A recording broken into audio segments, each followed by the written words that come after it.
Do you want to avoid regret when buying a home? This video is for you. And the reason I'm actually even recording it is the sheer amount of people I've seen recently posting about regretting buying a home on Reddit and the different threads with the different subs within Reddit. So let's talk about ways to avoid having regret a year from now if you're going to buy a house in the next 6 to 9 months. I think the biggest thing is, first we got to kind of subdivide this, because if y'all are ultimately looking at new construction, this will become a subtopic I talk about here in this video. And let's actually start with that.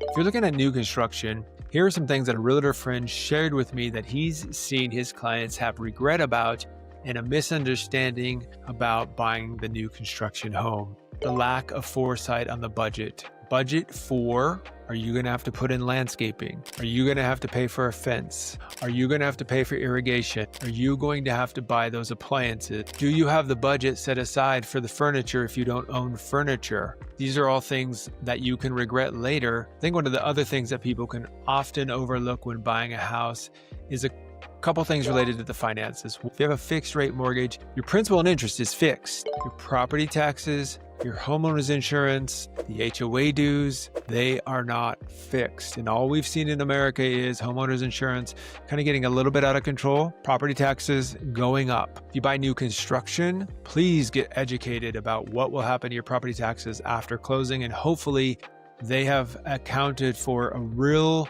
honest amount of property taxes in your payment. It could be, 1.5%. If you're in Texas, it could be 2.25%, 2.5%. Special district could be higher. So get a real understanding of property taxes in your area, because if your payment changes and you're like, why did my payment go up $500 a month? It's not the principal and interest. It is the escrow, which was shorted because a lender can only set up the escrow for what is needed at the time of closing. They cannot, off of numbers that don't exist, increase your escrow deposits, because by law, there's only a certain amount they can hold. So know that in the future, your property taxes could make your payment go up a substantial amount of money. If it's starting off lower than you expected, send some extra money to a high yield savings account, put it in there so that you can, in fact, have the money when your escrows go up, because they will. Have you set aside money for maintenance? Some people would say 10% of the annual expense. That's if I spend $4,000 a month, should I set aside $4,000 this upcoming year? Look, I just replaced my sprinkler controller. It was $200. Now I get a rebate from my local water district,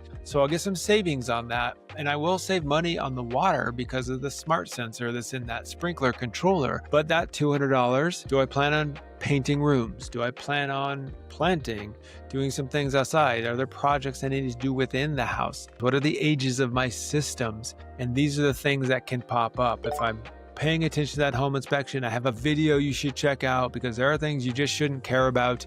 And there are things that I think about with home inspections as a big, just kind of a homework list. So maybe you proactively do some of these things. If you get to the latter stages of that first year, and you haven't spent any of that money on maintenance, it's not found money. Yes, your home does require maintenance. So this creates the big debate. Should you buy? Should you rent? Check out a video I have on that, because that's a decision you need to make. Should you buy? Should you rent? If you believe in home ownership, you'll probably think that buying is right for you. And then with that, how to avoid regret, in my opinion, revolves a lot around the finances. A secondary reason to avoid regret: did you hastily go under contract? Did you, as I would tell people, go see the house at different times of day, different days of the week? Even while you're under contract, go do it, because you might get a sense, on a Saturday of, are people walking around? If that's important to you, the community is important to you, are people walking around on a Saturday outside, out and about? Does this feel good to you? Do you go by on a Thursday night? You go by on a Friday night? If it's in a busier area, what are the noises at 10 o'clock at night, at 5 o'clock in the morning? I know that's a little bit bizarre, but what time of day, what days of the week matter to you? What does it feel like on those off hours versus just going to see that property with your agent? Can help you avoid regret as well from a property that you may not think about.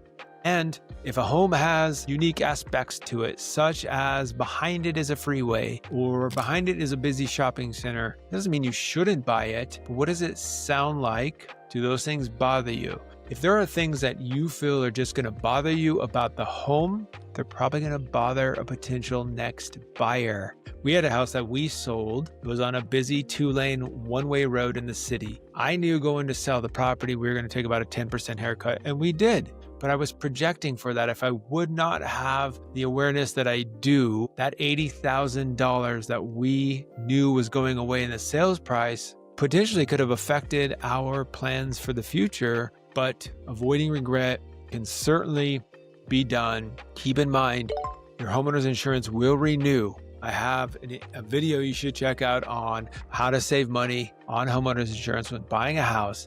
It will renew every year. And 60 days before renewal, regardless if you have paperless delivery settings on or off, you will get a notification about what's going to happen to that policy. Check out the upcoming renewal amount compared to last year. If it's within 10%, you're probably good, but make sure to call your agent. So watch that video, learn things and ways to save money when buying home and getting your homeowner's insurance. Make sure to check out other videos on the channel, Transparent Authentic Voice on building wealth through real estate, and subscribe if this kind of content is good for you. Share this video to friends that you feel may benefit from it, and we'll talk to you again soon.